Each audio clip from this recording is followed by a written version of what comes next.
Japan's economy was then the envy of other nations, rising from the ruins of World War II to become the world's second largest economy. In head-to-head competition with American firms, the Japanese outdid Americans on price and quality. Tokyo is not only one of the most densely populated cities in the world, but one of the priciest real estate markets anywhere.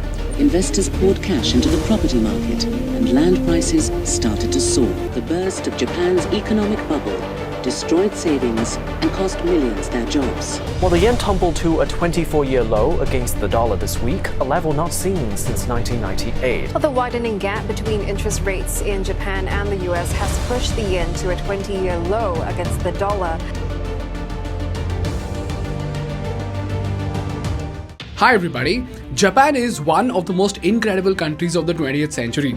And the most astonishing fact about them is that, in spite of being completely ruined during World War, in just 23 years, they rose from the ashes to become the second largest economy in the world by 1968, beating giant countries like France, Britain and Russia. And during this golden run, the Japanese economy was growing at a super fast pace of 10% per year in the 1960s and even touched 12.9%. But after that, suddenly, the Japanese economy witnessed an economic crisis, and since then, their economy has been slowing down for the past 30 long years. And during this time, they even touched 0 and -% during global recessions. And guess what? Today, even after 30 years, they still haven't recovered back to their old pace. On top of that, after the Russia-Ukraine war has started, Japan is in even deeper trouble with their economy slowing down and its currency falling down by 29% against the dollar. And now, just like US and UK, even Japan is at the brink of an economic nightmare. And considering where India is heading right now, if we make the same mistakes as Japan, it wouldn't take long for the Indian economy to slow down just like Japan. So in this case study, let's do a deep dive and try to understand how did Japan go from being a super fast growing country to 3 decades of stagnation, what was so terribly wrong about the Japanese policies, and most importantly, as citizens of India, what are the lessons that we need to learn from the painful fall of Japan. This video is brought to you by Kuku FM, but more on this at the end of the video.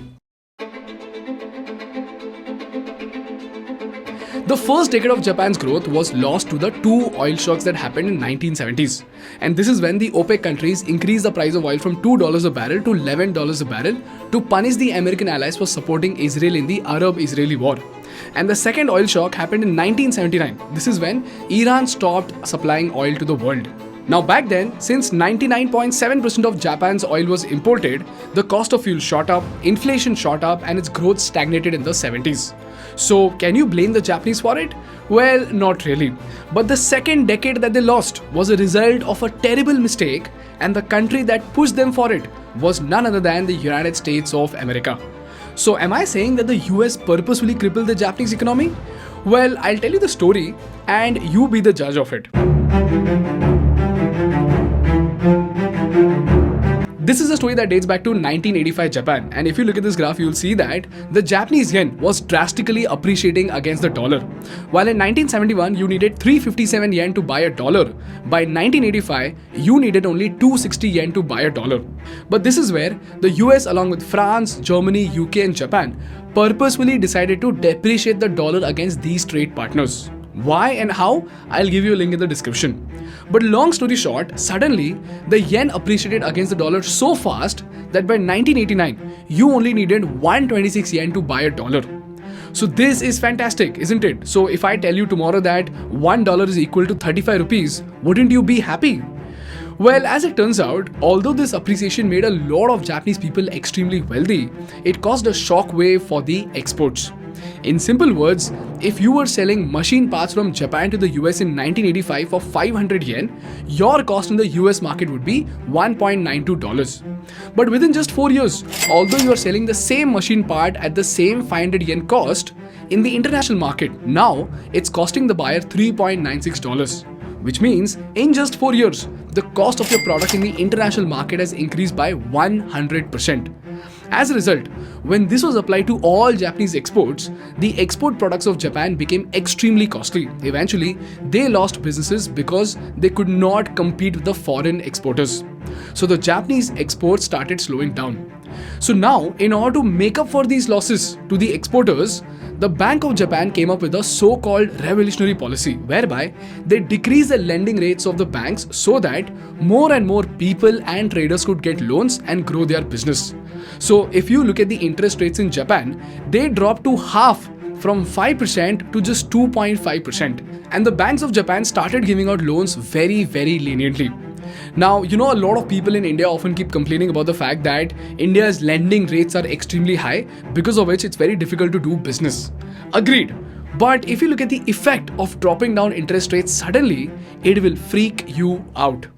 And this is why, ladies and gentlemen, the infamous asset price bubble started in Japan. Investors poured cash into the property market and land prices started to soar. The burst of Japan's economic bubble destroyed savings and cost millions their jobs.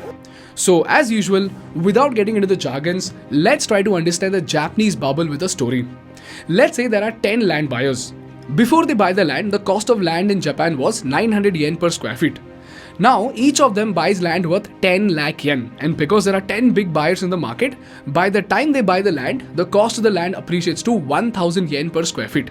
So each of these buyers now has a land of 1000 square feet bought at 1000 yen per square feet.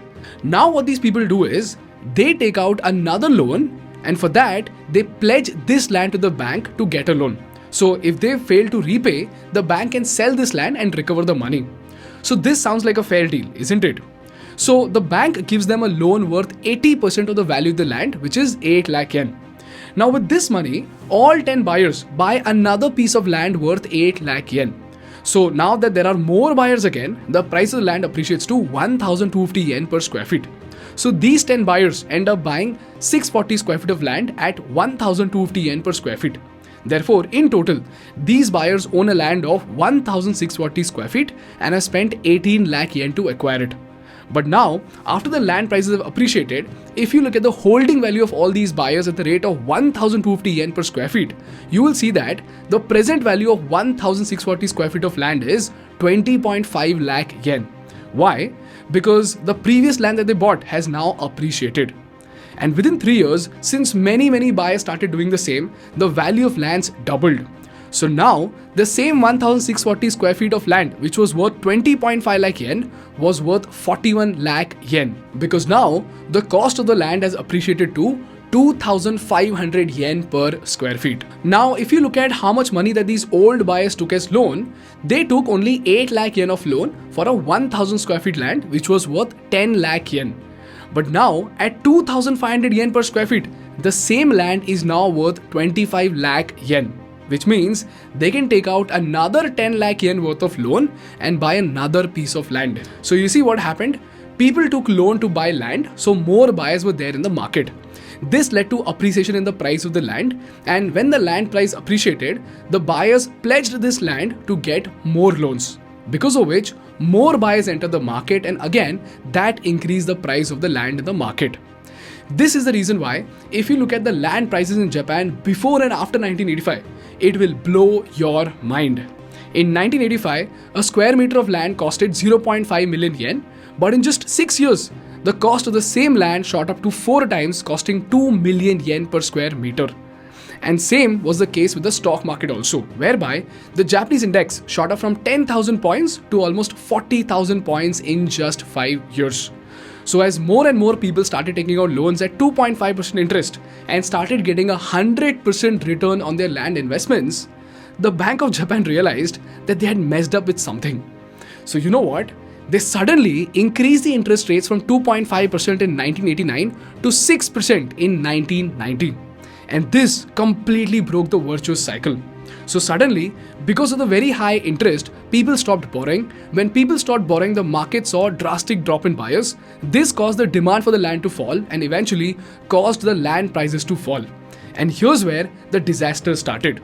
Now, do you remember our old land buyers? They had bought a piece of land for 10 lakh yen, took a loan for 8 lakh yen, but the land price shot up to 25 lakh yen. So they took out another loan of 10 lakh yen because their land price had appreciated, isn't it? Well, guess what? Suddenly, the value of this land that they had pledged to the bank started dropping from 25 to 20 to 18, 15, 10 to just 8 lakh yen. which means now the bank is given out a loan of 18 lakh yen for just 8 lakh yen worth of land as collateral. And this was a disaster in their balance sheet. So you know what? Even the banks started selling the collateral properties, which further increased the supply because no bank was willing to take a land as collateral. This again decreased the price of the land, because of which banks started selling more land and the cycle spiraled into an economic disaster. And this is what, ladies and gentlemen, caused a catastrophe whereby the land and stock prices in Japan started tumbling, and they fell so hard that even today, that is after 40 years, they still have not come back to their 1985 levels. As a result, between 1992 to 1995, the non-performing assets in Japan went from 2 trillion yen to 13 trillion yen. That is in just 3 years. This led to a failure of some banks, which eventually led to recession, and like I said, they still haven't recovered yet. Meanwhile, the US economy kept on growing because of the same Plaza Accord.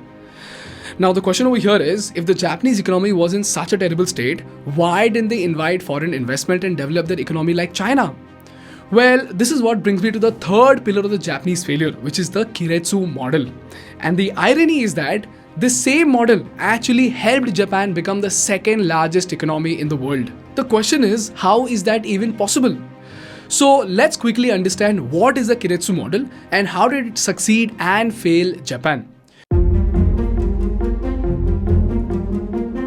You see guys, in the US, most companies operate with a cutthroat contract. So if I as a giant company sign a deal with you to buy sunroof for $40 a unit for 5 years, tomorrow, if the energy prices shoots up and the making price of your product is $50, I will still buy it from you for $40 only. If you cannot sell it, I will either sue you or I will go to another vendor, even if he offers me a $1 discount. So you see, companies act as completely different entities, do not indulge in the operations of the supplier, and do not take any risk of the suppliers. But you know what guys, the dealing of the Japanese keiretsu was the complete opposite of this. In this case, first the entire cluster of companies including contractors, subcontractors, manufacturers and suppliers are supported by a core company and a major bank. This group is what forms a keiretsu, and all these entities own a stake in each other's businesses, and the supporting major bank would own stakes in all these companies. And instead of having a short-term contract of 5 years like the US companies, Toyota forms a rock-solid relationship with its suppliers with a 20-30-year-long contract. And here's how beautifully they function together as a company as compared to the American companies. Let's say there is a supplier to Toyota who needs 10,000 tons of steel to manufacture his parts. So if the cost of steel spiked, this part manufacturer's cost would shoot up, right? Now, had it been a US system, the supplier would have no other option but to sell the part at lesser profit.